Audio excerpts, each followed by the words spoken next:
저는 군에 있을 때 보급병 업무를 한 적이 있습니다. 보급병이라는 것은 군대의 물품들을 관리하고 이것을 분배하는 일을 하는 역할인데요. 특별히 저는 최전방에서 군생활을 했기 때문에 그 역할에 대한 부담이 사실 많이 있었습니다. 왜냐하면은 최전방에서 그 역할을 맡으려니까 최전방이다 보니까 검열이 잘 안 들어와요. 그러니까 이전에 보급병 업무를 맡았던 분이 일을 조금 대충 하셨습니다. 그러다 보니까 물건의 실제 개수와 기록된 숫자가 당연히 안 맞았습니다. 그것도 심각할 정도로요. 어떤 건 너무 많고 어떤 건 너무 없고. 그런데 최전방이니까 검열이 잘 안 들어오기 때문에 뭐 그때 당시의 일입니다. 지금은 아니고요. 그래서 부담감 없이 그냥 대충 지낼 수 있지 않겠는가 할 수 있겠지만 얼마 안 있으면은 저희가 최전방에서 내려와서 이제 훈련을 할 수 있는 그런 부대로 이사를 해야 되거든요. 부대를 옮겨야 되거든요. 그러면 거기 있는 거 모두 다 가지고 내려와서 거기서 다시 한번 군대를 정렬해서 일을 다 줘야 되는데 하필 그 타이밍에 저한테 보급병 업무를 맡기는 겁니다. 그러니까 굉장히 당황스럽죠. 물건이 하나도 안 맞는데 이것을 맞춰야 되니까요.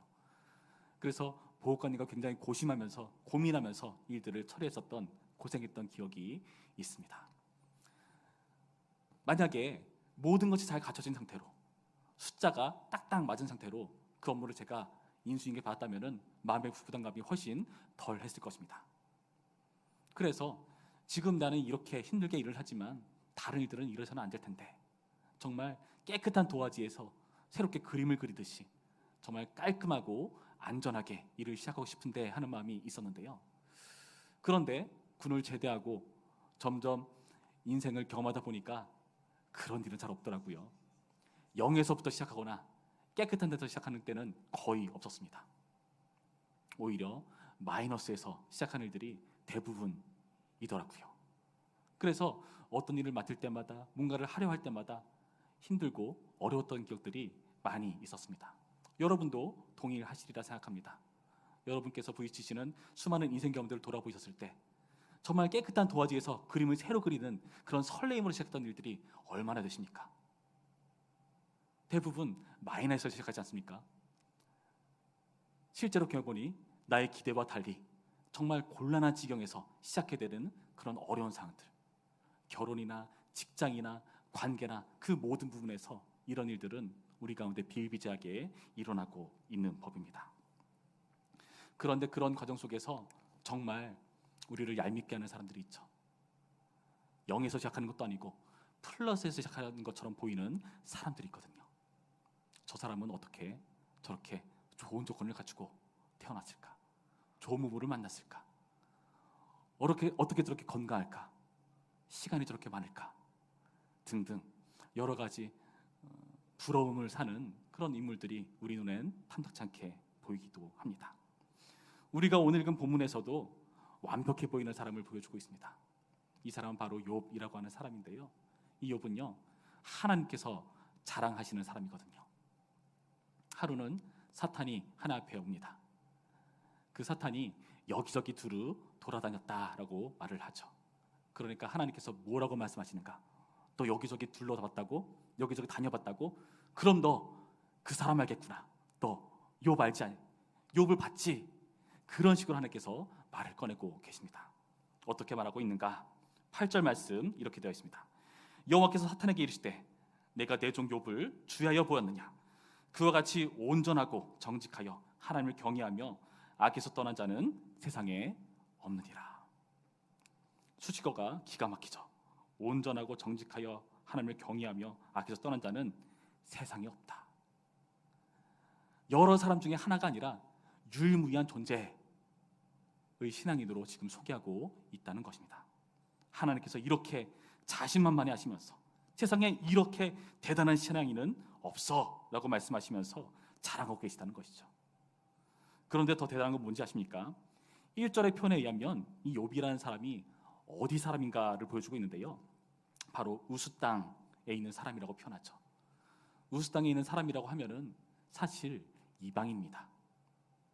하나님께서 택한 민족 선민도 아니고 이스라엘도 아니고 이방인에 불과한 사람이 그런 대단한 유대인들을 다 제껴버리고 선민들을 다 제껴버리고 유일무이한 존재로 하나님께서 소개하고 계시다.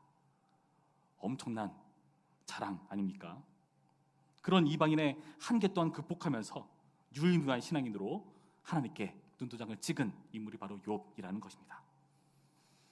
이 욥은 어떻게 생활하는가? 그의 생활하는 모습을 보면은 짐작은 됩니다. 4절부터 이렇게 되어 있죠.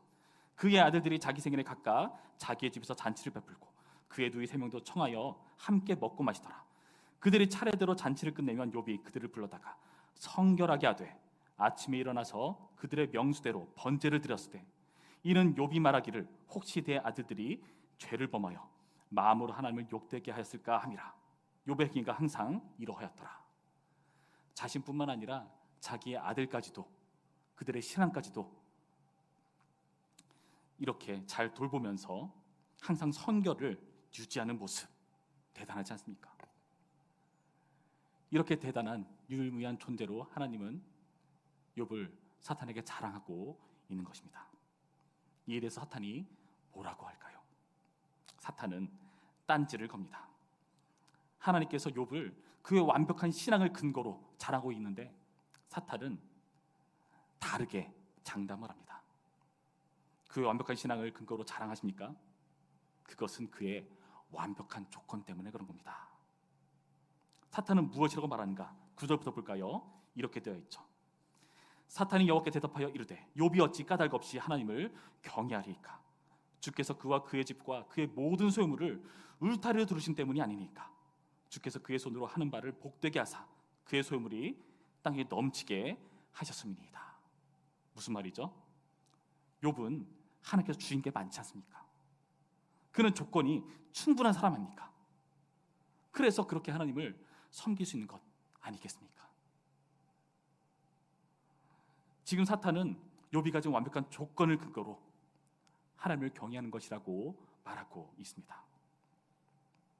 실제로 욥은요 완벽한 조건을 갖춘 인물로 드러나고 있죠. 어떤 인물로 드러나고 있습니까? 2절의 표현을 보면은 그의 아들 7, 딸 3 이렇게 자녀들이 많이 있다는 것을 보여주고 있죠. 지금이야 부양할 가족들이 많으면 부담으로 다가오지만 그 당시는 오히려 경제적인 이득이었죠. 왜냐하면 농경을 하거나 목축을 하거나 일손이 많이 있어야 되는 때였거든요. 그리고 그 일손이 많을수록 오히려 가정을 든든히 보호하고 지킬 수 있는 그런 대단한 인력이 되었기 때문에 이렇게 많은 자녀를 뒀다는 것은 대단한 조건이었습니다. 3절에 뭐라 되어 있죠? 그의 소유물은 양이 7,000마리요 낙타가 3,000마리요 소가 500결이요 암나귀가 500마리이며 종도 많이 있었으니 이 사람은 동방 사람 중에 가장 훌륭한 자다.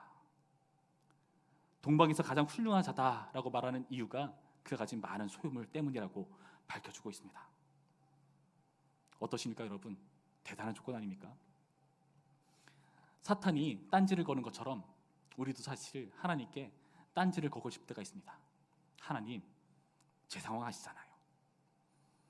제가 다른 사람과 같지가 않잖아요. 저 사람들이야 건강하잖아요. 시간이 있잖아요. 부모를 잘 만났잖아요. 좋은 직장 다니잖아요. 등등 여러 가지 우리는 딴지를 걸고 싶어 하죠. 어찌 보면은 우리는 이런 욥의 모습을 보면서 우리의 모습에 자칫 열등감을 느끼게 되고 그 열등감이 잘못된 방향으로 표출되는 것은 아닌가 생각해 봐야 됩니다. 사탄은요 지금 딴지를 걸고 있습니다. 그 조건을 한번 제거해 보십시오. 11절의 표현에 의하면 그렇게 했을 때에 틀림없이 하나님을 저주하게 될 것이다, 욕하게 될 것이다 라고 말하고 있습니다. 여러분, 우리의 모습이 이와 같습니다. 조건이 없으면 하나님 섬기는 거 어렵습니다. 나의 사정은 하나님을 섬기기 어려운 상황인 거 주님 잘 아시지 않습니까? 하나님, 내가 기도 안 하는 거요? 하나님 아시잖아요. 하나님 내 기도 한 번이라도 제대로 들은 적 있습니까? 기도가 응답이 척척척 되면은 하나님께서 기도하지 말라고 말리셔도 기도하지 않겠습니까? 하나님, 내가 전도할 때마다 사람들이 따따딱 듣고 교회에 나온다면은 전도가 재밌어서 맨날 하지 않겠습니까? 하나님 왜 이렇게 그거 모르십니까? 왜 이렇게 미련한 방법으로 일을 하십니까? 주님께서 되게 하셨다면은, 기도를 들어주셨다면은 그 그 모든 것들을 다 해주셨다면은 내가 이 자리 이 꼴로 있겠습니까? 신앙생활 더 잘하지 않겠습니까? 지금 사탄이 걸고 있는 장담은 조건을 제거해 보십시오. 그도 나와 별반 다른 존재가 아닙니다. 틀림없이 하나님을 저주하게 될 것입니다. 여러분, 우리는 이러한 일들에 많이 속을 때가 있습니다. 조건에 속을 때가 있습니다. 세상이 말하는 바가 바로 이러한 조건들이죠. 어떤 조건을 갖춰야 우리는 우월한 존재가 될 수 있다라고 세상은 우리를 속이려 합니다. 텔레비전 광고만 보시기 바랍니다. 아파트 광고 보시기 바랍니다. 아파트 광고 보면은 그 사람들은 일을 하나도 안 하는 것 같아요. 여유 있을 때 강아지 산책시키고 멋지게 집안을 꾸미고 가족들과 아름답게 모임을 가지면서 식사하는 그런 멋진 모습, 자기를 가꾸는 모습, 뭔가 대단한 차가 있어야 남들보다 더욱더 우월한 존재인 양 소개하는 그런 마케팅들. 여러분, 마케팅 전략에서 이것을 이용한다는 것은 무슨 뜻이죠? 우리가 거기에 속고 있다는 것이죠. 거기에 연약하다는 것이죠. 우리는 그것을 진리로 여기면서 조건이 있어야 내가 잘 나갈 수 있는 것 아니겠는가 하는 그런 말들을 내뱉곤 한 것입니다. 그랬더니 하나님께서는 어떻게 하십니까? 12절 이렇게 되어 있습니다. 여호와께서 사탄에게 이르시되 내가 그의 소유물을 다 내 손에 맡기노라. 하나님께서 어떻게 하신 것이죠? 그 조건을 제거할 수 있도록 허락하신 겁니다. 너한테 맡길 테니까 알아서 한번 해봐. 이로써 지금 하나님과 사탄의 내기가 시작되는 것입니다. 욥의 인생을 하나님과 사탄의 내기가 좌지우지하는 모습을 이제 앞으로 살펴보게 되는 것이죠. 사탄은 그의 조건을 제거하기 시작합니다. 14절 이후의 말씀을 보시면 계속해서 어떠한 조건들이 제거되고 있는가, 그가 그토록 조건이라고 했던 그런 소유들을 하나하나 제거하고 있습니다. 스바인과 갈대아 사람들이 나타나서 그의 소와 나귀와 낙타를 약탈하고요, 종들을 다 죽음으로 몰고 갑니다. 뿐만 아니라 하늘에서 불이 내려서 양과 종들을 다 죽였다. 큰 바람이 일어나 자녀들을 죽음으로 몰고 갔다라고 하면서 그의 조건으로 여겨질 만한 것들을 제거하는 안타까운 일들이 전해지고 있습니다. 그 일 하나하나도 너무나 기가 막힌데요, 더욱더 힘든 것은 무엇인가 하면은 그 일이 동시적으로 일어나고 있다는 것이죠. 이 일을 하나하나 종들이 알리려고 오는데 그 종이 이를 보고하고 있는 과정 중에서 다른 종이 와서 또 말을 하고요, 말도 아직 다 안 끝나는데 또 다른 종이 와서 말을 꺼내고 있습니다. 이 일들이 동시적으로 일어나고 있다는 것이죠. 이 말을 듣는다면 제정신이 아니지 않겠습니까? 한순간에 재물이 다 없어져 버리고 자녀들을 다 잃어버리는 모습. 뿐만 아니라 16절의 표현을 보면은 이 불이 내리는 것을 어떻게 표현하고 있는지 보시기 바랍니다. 16절에 보시면은 하나님의 불이 하늘에서 떨어져서라고 말하고 있죠. 하나님의 불. 그 말은 무슨 말이죠? 하나님의 복을 받던 사람처럼 여겼던 욥이 이제는 하나님의 저주를 받는 것처럼, 하나님께서 치신 것처럼 여겨지는 그런 재앙이었다라고 소개하고 있다는 것입니다. 이것은 굉장히 큰 불명예입니다. 우리가 하나님 믿는 신자로서 세상을 살아가는데 오히려 하나님께서 우리를 보호하시는 것이 아니라 우리를 치시는 것처럼 여겨지는 과정 가운데 있다면, 그렇게 여겨질 만한 상황으로 비춰진다면 얼마나 안타깝습니까? 사람들에게 할 말이 없잖아요. 하나님이 치신다, 아니야, 그럴 리가 없어 라고 말하지만 누가 보더라도 하나님의 저처럼 보이는 그 상황 어떻게 감당하시겠습니까? 그런데요, 이 과정 가운데 욥은요, 놀랍게도 그의 신앙의 정절을 지킵니다. 20절 말씀 보시면 이렇게 되어 있죠. 욥이 일어나 겉옷을 찢고 머리털을 밀고 땅에 엎드려 예배하며 이르되 내가 모태에서 알몸으로 나았사온즉 또한 알몸으로 그리로 돌아갈지라. 주신이도 여호와시오 거두신이도 여호와시오니 여호와의 이름이 찬송을 받으실지니이다 하고, 이 모든 일에 욥이 범죄하지 아니하고 하나님 향하여 원망하지 아니하니라. 내기에서 하나님께서 승리하셨습니다. 욥은요, 신앙을 지켰기 때문이죠. 그랬더니 사탄이 주눅이 들었을까요? 머쓱해졌을까요? 그렇지 않죠. 사탄은 또 장담합니다. 2장 말씀을 보시면은 사탄은 또 어떻게 장담하는가? 그의 뼈와 살을 제거해 보라고 말을 합니다. 그의 뼈와 살을 제거하면은, 그의 몸에 손을 대면은 그도 하나님을 배반할 수밖에 없을 것이다 라고 말하는 것이 바로 2장의 문맥입니다. 그래서 하나님께서 허락하십니다. 2장 7절 말씀 보시죠. 사탄이 이에 여호와 앞에서 물러가서 욥을 쳐서 그의 발바닥에서 정수리까지 종기가 나게 한지라. 욥이 제 가운데 앉아서 질그릇 조각을 가져다가 몸을 긁고 있다니. 종기라는 것은 단순히 피부병을 말하는 것이 아니라 이 당시 종기는요, 목숨을 위협할 만한 심각한 질병을 의미하는 것입니다. 뼈와 살을 치는, 제거하는 과정 가운데 있다는 것이죠.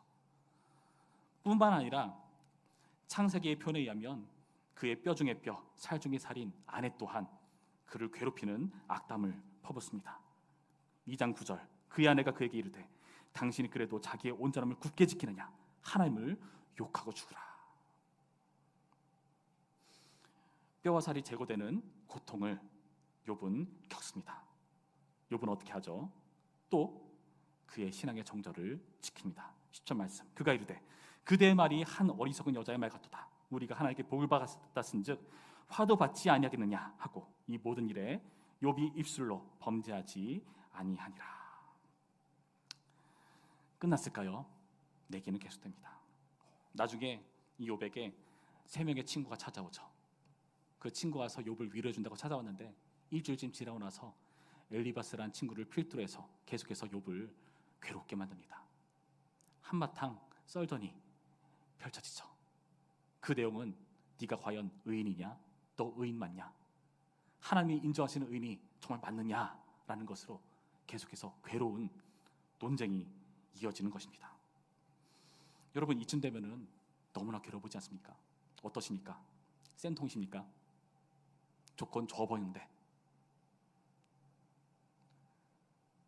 마음이 편해지십니까? 그렇지가 않죠. 마음이 불편해질 겁니다. 왜일까요? 우리도 이욥처럼 크고 작은 어려움을 당하고 있잖아요. 그래서 그 고통이 뭔지 알 수 있잖아요.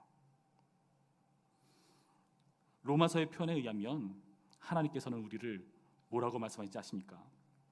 로마서 3장 23절 이하의 말씀을 보시면은 하나님께서 우리를 의롭다 하셨다고 말씀하십니다. 의롭다. 이해가 되지 않죠? 여러분, 어딜 봐서 우리가 의인처럼 보입니까? 그런데 하나님께서 우리를 의롭다고 하셨어요. 그럼 여러분, 지금부터 걱정하셔야 됩니다. 욥도 의인이기 때문에 고통받았는데 하나님의 의인이라고 자랑하셔서 이 사단이 났는데 하나님께서 우리를 의롭다고 말씀하셨거든요. 큰일 났습니다. 이제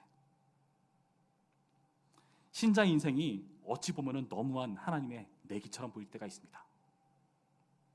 하나님께서 우리를 의인이라고 말씀하시고 그에 대한 증거를 제거하시듯 우리의 모든 조건들을 제거하시는 하나님처럼 여겨질 때 여러분 얼마나 많으십니까? 그런데요, 더 우리를 힘들게 하는 말씀이 있죠. 고린도서 10장 말씀 보시면은 이 말씀이 어떨 때는 우리에게 위로를 주는 것처럼 보이기도 하지만 어떻게 생각해 보면은 우리를 더 아프게 하는 것은 아닌가 생각해 봅니다. 고린도서 10장 13절 말씀 보면 이렇게 되어 있습니다. 사람이 감당할 시험 밖에는 너희가 당한 것이 없나니 오직 하나님은 미쁘사 너희가 감당하지 못할 시험 당함을 허락하지 아니하시고 시험 당할 즈음에 또한 피할 길을 내사 너희로 등이 감당하게 하시느니라. 아멘이 나오신다면 대단한 신앙이십니다. 여러분, 지금 여러분이 당하는 시험, 우리가 당하는 시험이 감당할 만하다고 하시는 거예요. 아멘이 나오시나요? 실제로 욥 같은 경우도 그랬습니다. 욥도 지금 이런 어려운 과정 속에서 정말 감당치 못하는 어려운 시험처럼 보이지만 하나님은요, 그 욥에게 감당할 수 있는 시험으로 계속해서 제한을 주셨습니다. 1장 12절 뒷부분 보시면 그의 소물을 네 손에 맡긴다라고 말하면서 뭐라고 뒷붙이느냐? 다만 그의 몸에는 내 손을 대지 말지니라. 몸에는 손 대지 말라라고 조건을 두시죠. 그리고 나중에 두 번째 내기에서는 뭐라고 말씀하시는가 하면은요, 2장 6절에 보면 이렇게 되어 있죠. 여호와께서 사탄에게 이르시되 내가 그를 내 손에 맡기노라. 다만 그의 생명은 해하지 말지니라. 조건을 두고 계십니다. 그런데 마음에 드는 조건이십니까? 몸과 생명을 손대지 않았기 때문에 욥은요 결국에 죽지 못해 사는 인생이 되어버렸습니다. 그 다음 3장에 보시면 욥은 어떻게 하는지 아십니까? 태어난 나를 저주합니다. 죽고 싶은데 못 죽어요. 왜요? 하필이면 하나님을 믿어가지고. 태어난 나를 저주한다는 건 무슨 뜻이죠? 내가 살지 않는 게 차라리 나을 텐데, 지금 살아있고 살아 숨쉬는 이 순간순간이 너무나 괴롭고 고통스러우니까 이런 말이 나온 거 아닙니까? 생명을 손대지 말라고 하시는 그 조건이 우리를 더 괴롭히는 것처럼 보이지 않습니까? 감당 못한 시험은 주지 않으시는 하나님, 우리는 이해가 되지 않습니다. 감당하기 어려워 보이는데, 그런데 하나님께서는 거기에 더해서 이렇게 말씀하시죠. 감당할 능력을 주시겠다라고 말씀하셨죠. 여러분 생각해 보시기 바랍니다. 하나님께서 우리에게 감당 못한 시험을 주지 않으시는데 그 시험을 감당할 만한 능력을 주신다라고 말씀하셨죠. 지금 이 내기 가운데 보시면은 사탄과 계속해서 내기하시면서 하나님은 욥은 의인이라는 것을, 내가 잘할 만한 존재라는 것을 계속해서 부각시키시거든요. 그리고 우리를 의인이라고 말씀하셨거든요. 근데 하나님은요 그분의 말씀에 권위가 있으시죠. 하나님이십니다. 우리처럼 한번 내뱉고 취소하면 되는 게 아닙니다. 아, 그때 내가 실언했습니다. 그때요 잘 기억이 안 납니다. 그렇게 숨을 수도 없는 노릇입니다. 하나님이시잖아요. 그분의 말씀이 창조의 능력으로 작용하시는 그런 하나님이십니다. 하나님께서 이렇게 내뱉으셨다면 어떻게 하실까요? 책임을 지셔야죠. 여러분, 하나님께서는요 지금 이 내기를 진행하시는 과정 가운데 자신의 명예를 거시는 겁니다. 왜요? 욥이 실패해버리면 누구 말이 거짓이 돼버립니까? 하나님 말이 거짓이 돼버리거든요. 하나님의 명예가 손상되는 거거든요. 그래서 지금 이 시험의 과정, 내기 과정은 실패해서도 안 되고 실패할 수도 없습니다. 여러분, 만약에 여러분께서 어떠한 주식 같은 걸 한다 생각해 봅시다. 어떤 종목에 여러분 주식을 사시겠습니까? 투자를 하시겠습니까? 당연히 가능성이 있어 보이는 것, 오를 것 같은 것에 주식을 걸지 않겠습니까? 근데 하나님께서 우리에게 지금 그분의 명예를 거였어요. 올인하신 거예요. 올인. 아무리 봐도 의인 같지 않은데 우리 같은 인생 가운데 의인이라고 말씀하시고 거기에 하나님께서 명예를 거였습니다. 너무나 괴로운 과정이죠. 그런데요 하나님께서 이렇게 말씀하셨기 때문에 그 일은 반드시 될 수밖에 없는 것이고, 나의 모습을 보면은 할 수 없는 것처럼 보이지만 하나님께서 일을 하시겠다고 말씀하셨기 때문에 주님 우리의 인생 가운데 나타나시고 역사하시고 일할 수밖에 없다는 것을 여러분 믿으시기 바랍니다. 그래도 괴로운 것은 이러한 과정이 너무나 힘들다는 것입니다.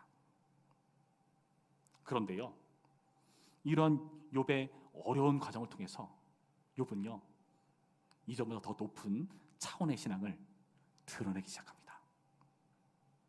욥의 신앙의 능력이 더욱더 부각되면서 드러나기 시작합니다. 23장 10절 말씀 보시면 우리가 너무나 잘 아는 말씀이 있는데요, 뭐라고 되어 있는지 제가 읽어드리겠습니다. 욥기 23장 10절 말씀 보시면 이렇게 되어 있습니다. 그러나 내가 가는 길을 그가 아시나니 그가 나를 단련하신 후에는 내가 숨것같이 되어 나오리라. 여러분, 이 말씀은요 뭔가 대단한 신앙적인 경험을 하고 나서 하는 고백이 아니에요. 그 전에 문맥을 살펴보면은 뭐라 되어 있는가 하면은 내가 앞으로 가도 하나님을 못 보겠고 뒤로 가도 못 보겠고 사방을 둘러봐도 하나님을 볼 수가 없다.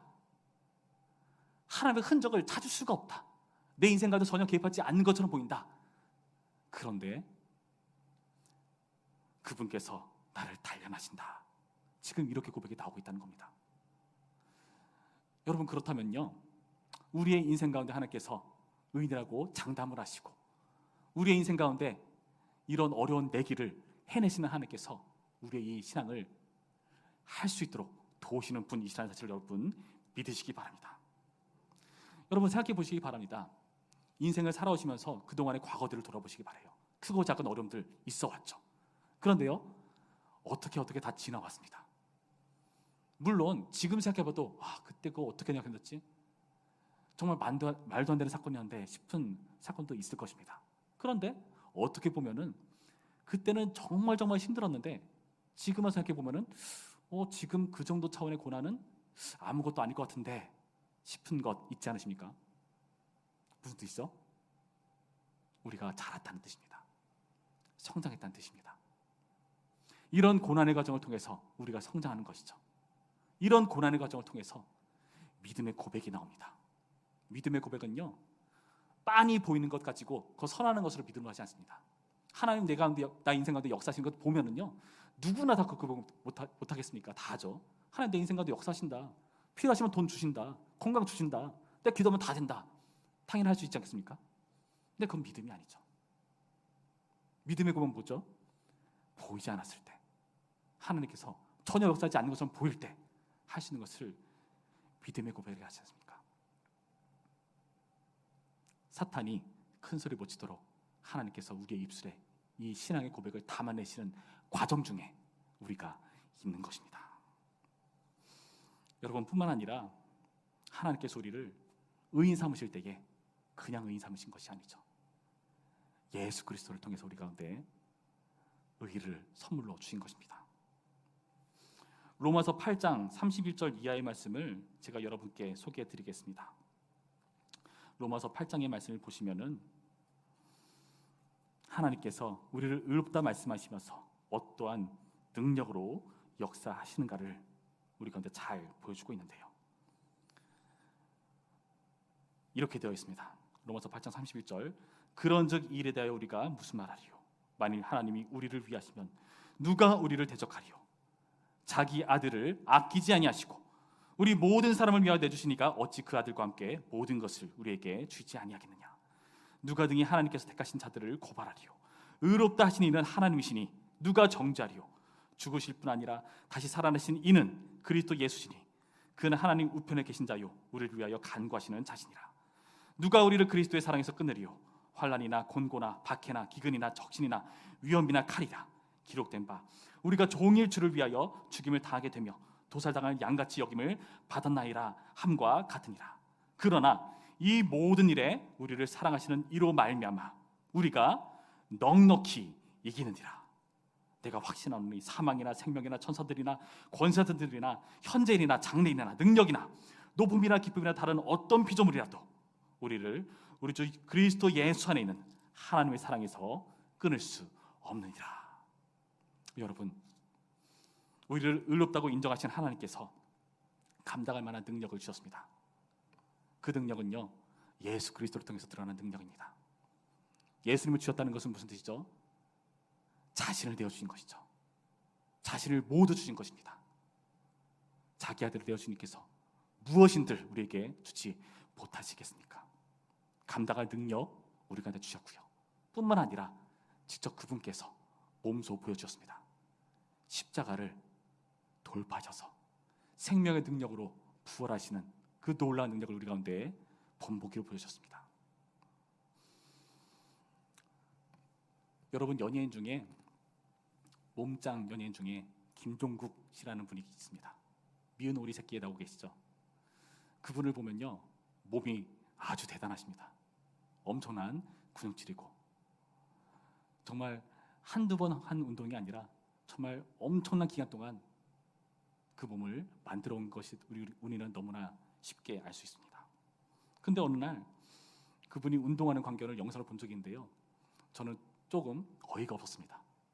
운동을 하는데 보통 너무 힘들면 어떻게 하죠? 쉬었다 하거나 열심히 들던 그 아령의 개수를 좀 줄이던가 하지 않습니까? 그런데 이 사람은요, 이렇게 하지 않습니다.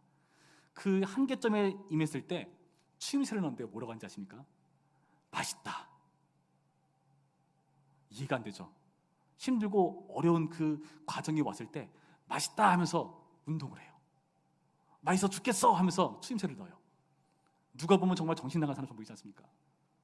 고통을 즐기는, 어찌 보면 좀 변태처럼 보이기도 하고요.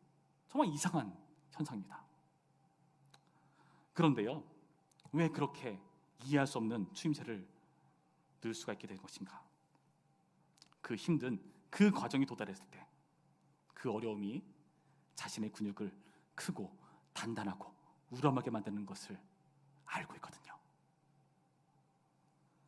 여러분, 우리 신앙의 여정도 마찬가지라 생각합니다. 주님께서 우리 인생 가운데 이러한 내기를 하셨습니다. 자신의 명예를 거신 내기입니다. 시험이죠. 그리고 우리의 성적을 잘 아시기 때문에 감당할 만한 시험만 허락하시고 등이 감당할 수 있을 만한 능력을 허락하십니다. 그리고 단순히 나 몰라라 하지 않으시고 본인께서 몸소 그 고통을 견디셨고 모범을 보여주셨고 우리와 함께 하시면서 그 능력을 주고 계십니다. 여러분, 우리는 이 신앙의 여정을 겪고 있는 것입니다. 욥은 이 욥기의 마지막에 고백하죠. 내가 이전까지는 귀로만 듣던 하나님을 이제 눈으로 봅니다. 여러분, 우리가 이 과정 가운데 다가오고 있습니다. 이 과정을 여러분 기회 삼으셔서 오히려 하나님의 역사를 체험하고 우리의 신앙에 증명되는 멋진 기회 삼으시길, 그 기회를 놓치지 않으시길 주님의 이름으로 축원합니다. 우리 말씀을 생각하며 함께 기도하시겠습니다. 기도하실 때 주님, 우리의 인생 가운데 하나님의 명예를 거신 그 놀라우신 하나님의 역사를 우리가 바라봅니다.